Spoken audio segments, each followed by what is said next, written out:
A lot of people got angry throwing away purses and their cigarettes. People are much taller, bigger than I am. And I'm saying, welcome back to my channel, She Fires, where I focus mostly on self-defense content. I'm just going to give you a quick update on what I've been getting into most recently. If you have been following my channel, you know that I had a hard time finding a job back into my given industry, what I've done for 20 plus years. I've just dated myself, which is IT. I had a short 1 year assignment, or 1 school year assignment at an elementary school, which was amazing, but for me it wasn't sustainable. So I'm back in IT. It is consuming, I'm fully immersed. It's consuming my time in a good way. You know, it's just that on ramp that you have to experience, and then it kind of levels out. I feel like it's leveling out. I think you need like 3 to 6 months for it to kind of be like, okay, I'm in a groove. But I just want to kind of let you know some of the things I've been doing even outside of work. I'm still doing my event security. If you are new here, I have a security D license, and I've been working for the past, since the season started, even before the season started, some of the preseason games at the Buck Stadium, doing a variety of things, metal detectors, crowd control, watching from the stadium, watching people, what they're bringing in, what they shouldn't be doing in the stand. I've been learning a lot about event management, event security management in the sports and entertainment field. It's exciting. It's very cool. Being able to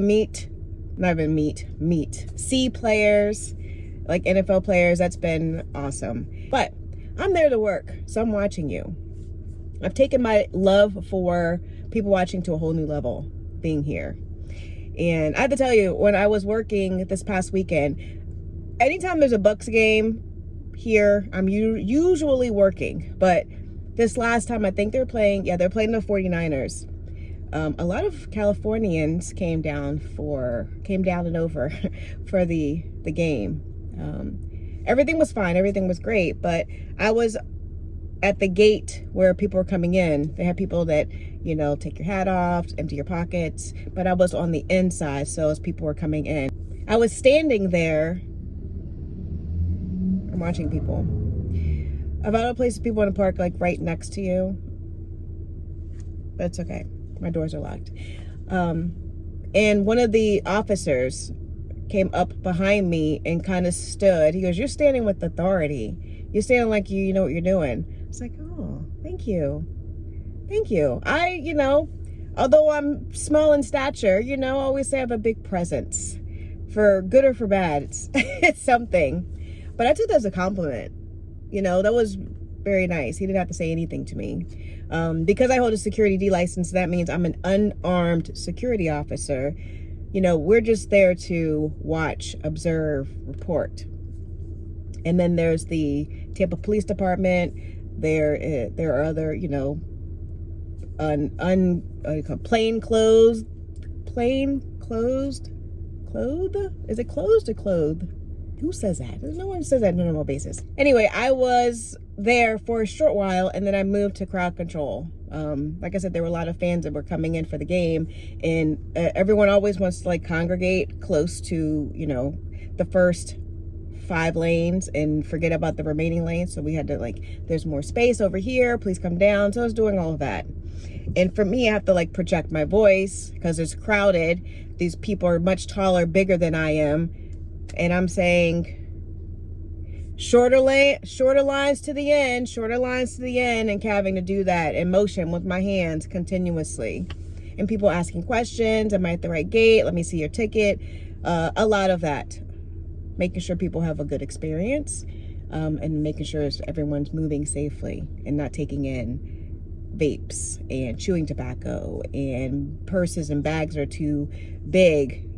At the Tampa Buck Stadium, it doesn't matter if it's see-through or not. It has to be a certain size, and then you have to open it up. We have to look inside and make sure if the metal detector detects any kind of metal on you.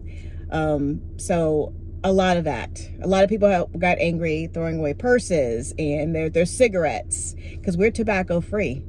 So if you have those things, the signs clearly say, but people always want to cause a commotion. And then they also have people that come through and like audit the lines to make sure, probably they do it at TSA too, see what can get through the lines.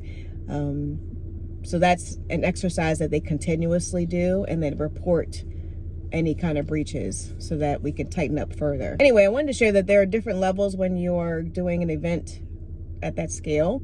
There are people who are guest services, where you're just monitoring, watching. You don't have your security D license basically, but a lot of the same responsibilities kind of do overlap. With any role that we have, no one is supposed to touch a guest, but we're not going to be beat up on either. So you have to use your discretion, but we are to call for backup and the police if any guest kind of gets out of control.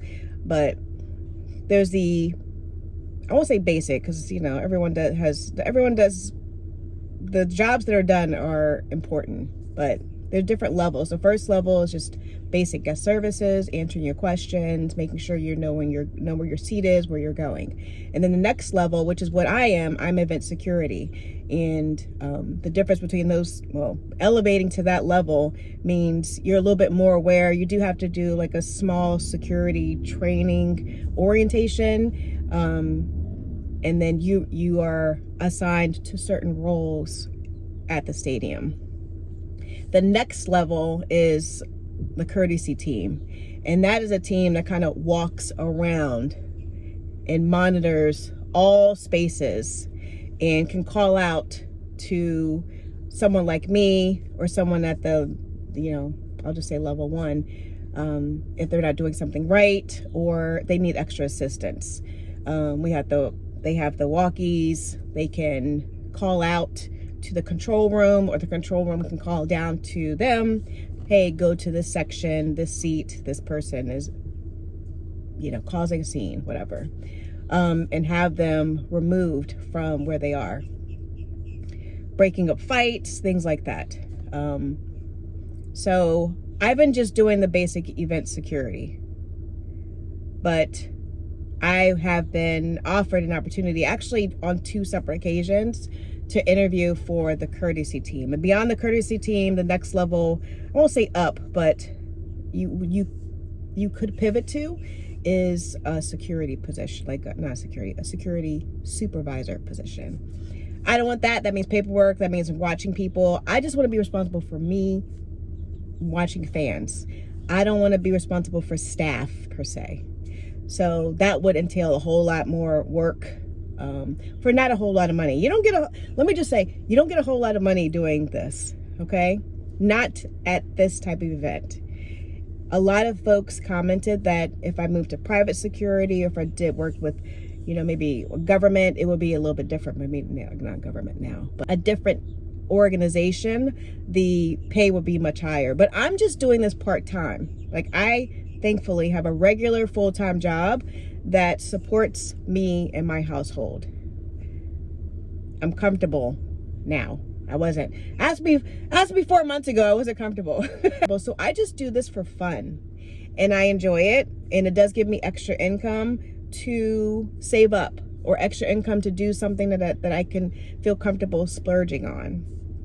So they offered me an opportunity to interview for a courtesy team or a supervisor position. And I declined it the previous 2 times because the schedule, actually the first time was a schedule. The second time I was like, I don't know if I want to do that. Like, I don't foresee myself venturing out into something like that full time.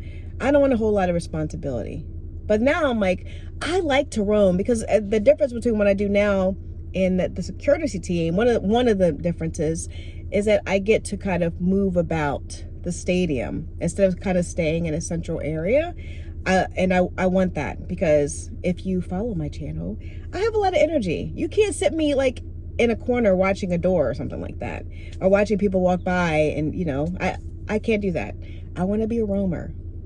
watching, calling out anything that I see. That's what I want to be.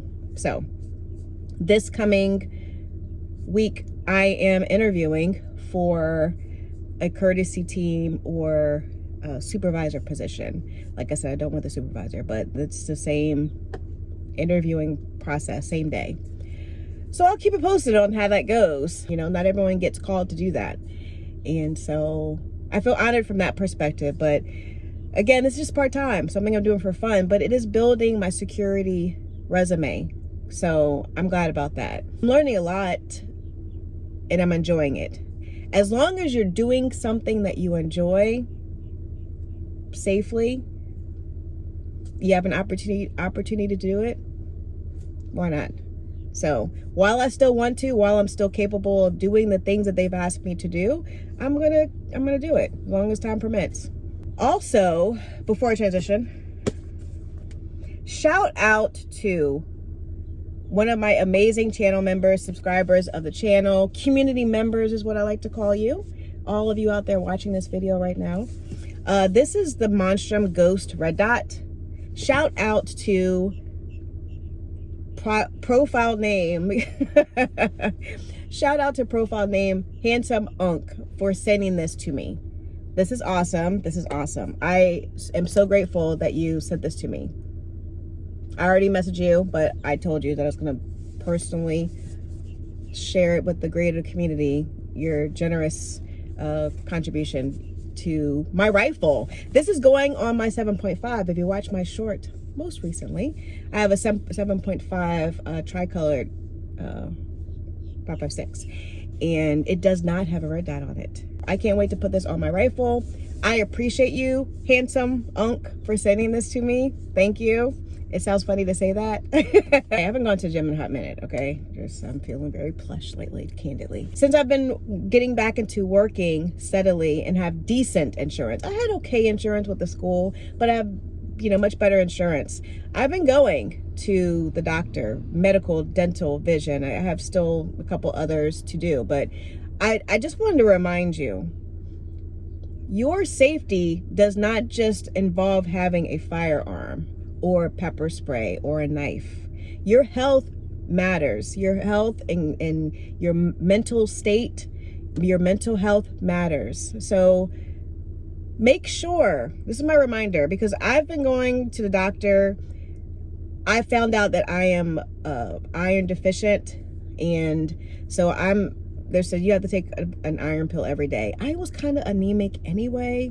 And if you know me, you know that I'm a pescatarian, so I don't eat meat. I don't eat red meat. I don't eat any of that. So I really need to make sure that I'm getting in the proper nutrients, iron, and eating more, adding in more green vegetables. So listen to your body. I felt sluggish, and getting those test results back validated how I was feeling. And don't ignore the signs of your body. I'm good, I'm fine, but you know, as we get older, we have to pay attention to ourselves, because it's going to be something that is preventable, but we waited so long to address it. And how are you going to defend yourself, or defend your family if you're weak, you know? And you don't have the stamina, the endurance, you're not able to hold or pull someone out of danger. You can't run or get away from someone, even retreat. Can you get down, like way down on your knees and squat and get cover? I mean, some people have to do what they have to do because they have physical limitations, but for things that are preventable, things that you can do, you know, you're not a fan of yoga. You don't want people to know you do yoga, but yoga's a great exercise. You don't have to tell anybody. Do you stretch every morning? I went to work yesterday at the stadium for 7 hours, and I stood for 6 of the 7 hours. And I'm like, shoot, I need to make a massage appointment. It's okay to do that. It's okay to do the things that you need to do to make sure your body is okay, and you recharge, and your car needs to be fixed. Your car is showing you signs, you go and get it fixed. You do it yourself or someone does it. You don't just let it just ride. You don't just let the oil run dry. Same thing with our bodies. I don't mean to be on my soapbox, but it really is an eye-opener for me to make sure, although my insurance was lacking, I still should have went to the doctor. If you watched the video to this point, please drop a comment of one thing that you do that keeps you healthy. One small thing. We don't want to overwhelm people with many things. One small thing that you do that you live by doing every single day.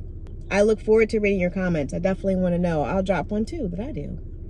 I'll start it.